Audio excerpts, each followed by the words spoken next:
అదరగొట్టే కారం రంగు రుచి ఆచి కారం పొడి. బృందావన్ కాలనీలో 11 రోజుల క్రితం భార్య అత్యంత కిరాతకంగా భర్తని హతమార్చినటువంటి ఘటన చోటు చేసుకుంది. ఈ విషయం ఆలస్యంగా వెలుగులోకి వచ్చింది. భర్త హార్ట్ అటాక్తో చనిపోయాడు అని చెప్పేసి చిత్రీకరించే ప్రయత్నం చేసింది భార్య పూర్ణిమ. కానీ అశోక్ ఒంటి మీద గాయాలు ఉండడంతో తమ కజిన్స్ వాళ్ళంతా కూడా అనేక అనుమానాలను వ్యక్తం చేశారు. ఇదే ఇంట్లో గత 4 సంవత్సరాల నుంచి కూడా అశోక్ పూర్ణిమ తన కుమారుడితో కలిసి ఉంటూ ఒక ప్లే స్కూల్ని కూడా నడుపుతున్నారు. అయితే ఎప్పుడైతే ఈ హత్య జరిగిందో హత్యకి సంబంధించి తన గుండెపోటుతోనే చనిపోయాడు అని చెప్పేసి చాలా వరకు అందరినీ నమ్మించే ప్రయత్నాలు చేసింది. కానీ పోస్ట్ మార్టం రిపోర్ట్ మాత్రము తనది చనిపోలేదు హత్య అని చెప్పేసి పోస్ట్ మార్టం రిపోర్ట్ బయటపెట్టింది. అసలుకి అశోక్ ఎలా ఉండేవాడు అని చెప్పేసి ప్రస్తుతం తమ కొలీగ్స్ ఉన్నారు, వాళ్ళతో మాట్లాడదాం. చెప్పండి, అశోక్ ఎన్ని సంవత్సరాల నుంచి పరిచయం, ఎలా ఉండేవాడు మీతో?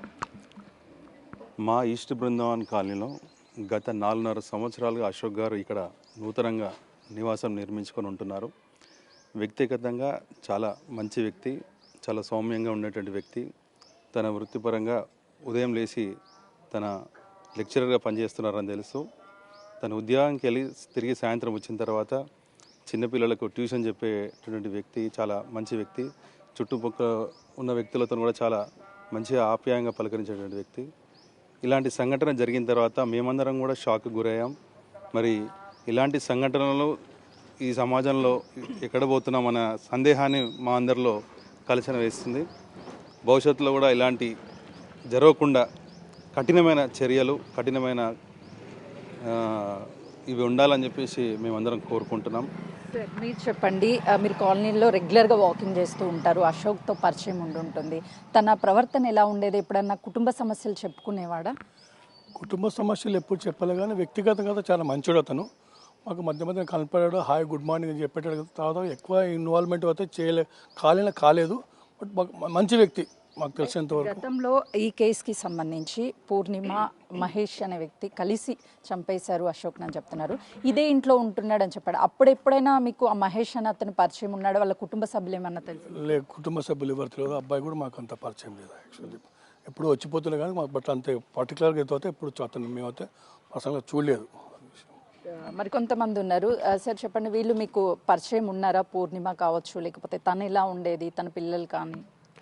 అంటే అప్పుడప్పుడు దారి నుండి వెళ్ళేటప్పుడు పరిచయము. ఈ ఇంటి ఓనర్ మాకు చాలా పరిచయం, శ్రీనివాసు. ఆ పరంగా చూసేవాళ్ళం తప్ప మాకు వ్యక్తిగతంగా అయితే దగ్గర పరిచయాలు ఏం లేవు. కానీ అశోక్ అనే వ్యక్తి మాత్రం చాలా మంచి వ్యక్తి. ప్రొఫెసర్ సార్ కాబట్టి ఆయన డిగ్నిటీగా తన పని తను చేసుకుంటూ ఉద్యోగరీత్యా ఆయన వెళ్ళిపోయేవాడు, సాయంత్రం వచ్చేవాడు. వచ్చిన తర్వాత కూడా ట్యూషన్స్ నడుపుతున్నాడని తెలిసింది. కానీ ఇలాంటి విషయం తెలియగానే కాలనీలో షాక్ గురయ్యాము. ఎందుకంటే ఈ ఫ్యామిలీలో ఒక మంచి డీసెంట్ ఏరియా మన ఈస్ట్ బృందావన్ కాలనీ. ఈ కాలనీలో ఇంతవరకు ఇలాంటివి జరగలేదు. ఈ రెంట్కి వచ్చి పక్కకుండే వ్యక్తులు తనకు పనిపాట లేక తిరుగుతూ అలా ఇలా ఉండేవాళ్ళు. ఇవన్నీ ఫ్యామిలీ మెంబర్స్ బిజీలో పడి, ఫ్యామిలీ పిల్లలు, భర్త తన టెన్షన్లో తను అదే ఉద్యోగరీత్యా ఆ మైండ్లో వెళ్ళిపోతాడు. తర్వాత జరిగే పరిణామాలు అనుకోకుండా ఈ టైంపాస్కి తిరిగే పిల్లలు కానీ, కొంతమంది చిల్లరేషాలు వేసే పిల్లలు కానీ ఇలాంటివి చేసి మంచిగా ఉన్న వ్యక్తులను కూడా చెడగొట్టడం జరుగుతుంది. సార్, ఎందుకంటే మహేష్ గతంలో మీరు అన్నట్టుగా ఇంట్లో ఉండేవాడని చెప్తున్నారు. వాళ్ళు ఖాళీ కూడా చేయించారు, తన ప్రవర్తన బాగోలేకని చెప్తున్నారు. వాస్తవమేనా? ఇది తెలిసింది, ఈ మధ్య మాకు తెలిసింది. ఇవి సంఘటన జరిగిన తర్వాత తెలిసిన విషయాలు, కానీ అంతకుముందు బయటికి ఎప్పుడు రాలేదు. కానీ తెలిసినాక మేమంతా అదే షాక్ గురయ్యాము. ఇట్లాంటి మన కాలనీలో కూడా జరుగుతున్నాయా? ఈ వ్యక్తిగతంగా జరిగే విషయాలు ఇవన్నీ బయటకు వస్తే కానీ తెలియట్లేదు. ఇక ముందు మేము కూడా మా ఓనర్స్ కానీ జాగ్రత్త పడాల్సిన అవసరం ఎంతోగా ఉంది. ఎందుకంటే ఎక్కడెక్కడి నుంచో వచ్చే పిల్లలు, ఎలాంటి పిల్లలు ఏందని తెలియకుండా అన్నీ తెలుసుకొని మనం ఇచ్చే రెంట్కి ఇచ్చేటప్పుడు కూడా కొన్ని జాగ్రత్తలు తీసుకోవడం మంచిదని మాకు ఇప్పుడు అర్థమవుతుంది. సార్, మీరు చెప్పండి, ఎందుకంటే ఇంటి పక్కనే ఉన్నారు, అసలుకి వాళ్ళ బిహేవియర్ ఎలా ఉండేది? యాక్సెసిబిలిటీ ఏమన్నా ఉంటుందా సార్ ఈ బిల్డింగ్ నుంచి ఆ బిల్డింగ్కి వెళ్ళడానికి? ఉంటుందండి, వెళ్ళొచ్చు అనుకుంటాను. బట్ అశోక్ గురించే మాకు తెలుసు. మేము ఇన్ని సంవత్సరాలు ఉంటున్నా కూడా అశోకే పొద్దున్నే కలిసేవాడు, గుడ్ మార్నింగ్ చెప్తే గుడ్ మార్నింగ్ అంతే. దానికన్నా ఎక్కువ పరిచయమే లేదు మనకి. ఎప్పుడు తెలిసింది మీకు ఇలా హత్య జరిగింది? నాకు అసలు జరిగిందని తెలియదు. ఆ రోజు హార్ట్ అటాక్తో చనిపోయాడంటే బయటకు వచ్చాం అంతే. అయినప్పుడు కూడా మాకు ఇన్ఫర్మేషన్ లేదు. ఇక్కడ అంబులెన్స్ ఆగితే రోడ్ జామ్ అయింది, దానివల్ల బయటకు వచ్చి చూస్తే స్ట్రోక్తో చనిపోయారంటే చూసాం మేము. తర్వాత నిన్న తెలిసింది మాకు, న్యూస్లో వచ్చింది ఇలా అని. అంటే మీరు బాడీని చూసినప్పుడు మీకు అనిపించిందా తన ఒంటి మీద అసలు ఏం గాయాలు తెలియదు కానీ అసలు. లేకపోతే ఆహా, ఏమన్నా? అట్లేం లేదు, నేనేం చూడలేదు అంతా. ఇక అసలు స్ట్రోక్ అంటేనే రోజు పొద్దున్నే గుడ్ మార్నింగ్ చెప్పాను, సాయంత్రానికి హార్ట్ అటాక్ అంటే మేము బిలీవ్ చేయలేకపోయినాం. అసలు షాక్లోనే ఉన్నాం అప్పటికి. అంత ఆలోచన రాలేదు మాకు అసలు. సార్ మీరేం చెప్తారు? ఇలాంటి ఘటనలు మనం రెగ్యులర్గా ఎక్కడొకక్కడ చూస్తూనే ఉన్నాము. అంటే ఈ అక్రమ సంబంధాలు అనేది వివాహిత సంబంధాలన్నిటిని కూడా చంపేస్తుంది. సో ఏం చెప్తారు? అంటే సొసైటీలో రాను రాను తన వ్యక్తిగత సుఖాల కోసం కట్టుకున్న భర్తనే ఇలా చేయడం చాలా దారుణమైన విషయం. మనం సమాజానికి ఎలాంటి మెసేజ్ ఇస్తున్నామో, ఈవెన్ రూరల్ ఏరియాలలో విలేజ్లలో చాలా మంచిగా ఉంటున్నారు. అడ్వాన్స్డ్గా ఉండి టెక్నాలజీ వచ్చి చదువుకున్న వాళ్ళే ఇలాంటి చేయడం చాలా బాధాకరమైన విషయం. ఇలాంటి విషయాలలో చాలా గట్టి చర్యలు తీసుకొని శిక్షలు పడేటట్టు చేస్తే కొంతైనా సమాజంలో మార్పు వస్తుందని కోరుకుంటున్నాం.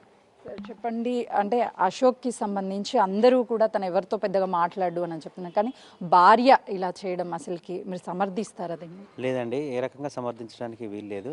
తను ఏంటంటే పాపం ఒక లెక్చరర్ ఫీల్డ్లో ఉండి తన బాధ్యత తను చూసుకుంటూ ఫ్యామిలీని చూసుకుంటూ చేయడం అనేది చాలా ఘోరమైన విషయం. మేమందరం మా కాలనీ వాళ్ళకు కూడా చాలా బాధపడుతున్నాం. ఇది జరగకూడని సంఘటన. అంటే కనీసము ఆ పూర్ణిమకి తన భర్తని హత్య చేసేటువంటి టైంలో కొడుకు కానీ లేకపోతే కనీసం తనతో జర్నీ ఒక 11 సంవత్సరాల పైనే చేసి అవి ఏం గుర్తు రాకుండా ఉండొచ్చు. అదే అండి, కనీసం తను చదువుకున్న లెక్చరర్, తన మానవత్వం కూడా మర్చిపోయి అతి క్రూరంగా, అది ఏంటంటే మామూలుగా ఒక జంతువు కన్నా హీనంగా అతి క్రూరంగా ప్రవర్తించి తన భర్తను చంపడం అనేది అది ఎవరు సహించలేని విషయము, అతి ఘోరమైన విషయం అండి అది. ఏం చెప్తారు అలాంటి వాళ్ళకి? ఇప్పుడు బాబు ఒంటరివాడైపోయాడు, ఆమె జైలు పాలైపోయింది, నమ్మినటువంటి భర్తని చంపేసుకుంది, తన లైఫ్ ఏంటి, పిల్లల లైఫ్ ఏంటి? అది ఇప్పుడు పాపం బాబుకు ఎవరు సమాధానం చెప్పలేరండి. ఎందుకంటే తన తండ్రిగా తను ఎంత చేయాలనో పాపం కనీసం బ్రతుకుంటే చేసేవాడు. కాకపోతే తండ్రిని కోల్పోయాడు, ఆ పిల్లల్ని అనాథం చేశాడు, కుటుంబం అంతా చిన్నభిన్నం అయిపోయింది. తను ఎవరు ఏం న్యాయం చేయలేదు. కాకపోతే తన ఆత్మకు శాంతి కూర్చోాలంటే మాత్రం తనకు సరైన శిక్ష అనుభవించి సరైన శిక్ష చేయాలని మాత్రం కోరుకుంటున్నామండి. ఎగ్జాక్ట్లీ, ఎందుకంటే మీరు ఎన్నో సంవత్సరాల నుంచి కాలనీలో ఉంటున్నారు, ఎప్పుడు ఇలాంటి ఘటన జరగకుండా ఉండొచ్చు. కానీ తను అశోక్ ఎన్నో ఆశలతో ఇల్లు కట్టుకున్నాడు, కుటుంబం కోసం ఉన్నాడు, కానీ భార్య అలా చేయడాన్ని ఏం చెప్తారు? వివాహ సంబంధంలో ఇలాంటి ఘటన చాలా దిగ్భ్రాంతం గురి చేసిన అందరినీ, ప్రతి ఒక్కరిని, ప్రతి ఒక్క కుటుంబాన్ని ఆలోచింపజేసే సంఘటన ఇది. మరి ప్రత్యేకించి మా కాలంలో మీరు అన్నట్టు ఇది మొదటిసారి, ప్రథమం. ఇలాంటి సంఘటన భవిష్యత్తులో ఎలాంటివి జరగకుండా ఉండాలంటే చట్టాలు మరింత కఠినంగా ఉండాలి. ఇలాంటి వాటిని నిర్ధారించిన తర్వాత శిక్షలు చాలా కఠినంగా ఉన్నప్పుడే మరి ఇలాంటి సంఘటనలు జరగకుండా ఉంటాయని మేము ఆశిస్తూ ఉన్నాం. చూసినాం కదా, అయితే మొత్తానికి పూర్ణిమ ప్లాన్ ప్రకారమే తన భర్తని హతమార్చడానికి మహేష్ అదేవిధంగా సాయి సహాయం కోరుతూ ఇంట్లోకి పిలుచుకొని హత్య చేసింది. కానీ 11 రోజుల పాటు ఏం తెలియనట్టుగానే తను ప్రవర్తించినటువంటి తీరు అందరినీ ఆశ్చర్యానికి గురి చేస్తుంది. ఎందుకంటే ఎవరైనా సరే భర్త చనిపోయినప్పుడు శోక సంద్రంలో మునిగిపోతారు, బయటికి రాలేనటువంటి పరిస్థితి ఉంటుంది. కానీ పూర్ణిమ మాత్రము ఘటన జరిగినటువంటి 3వ రోజే ప్రియుడితో కలిసి షాపింగ్కి వెళ్ళడం, బయటికి రావడం ఇదంతా కూడా చేసింది అని చెప్తున్నారు.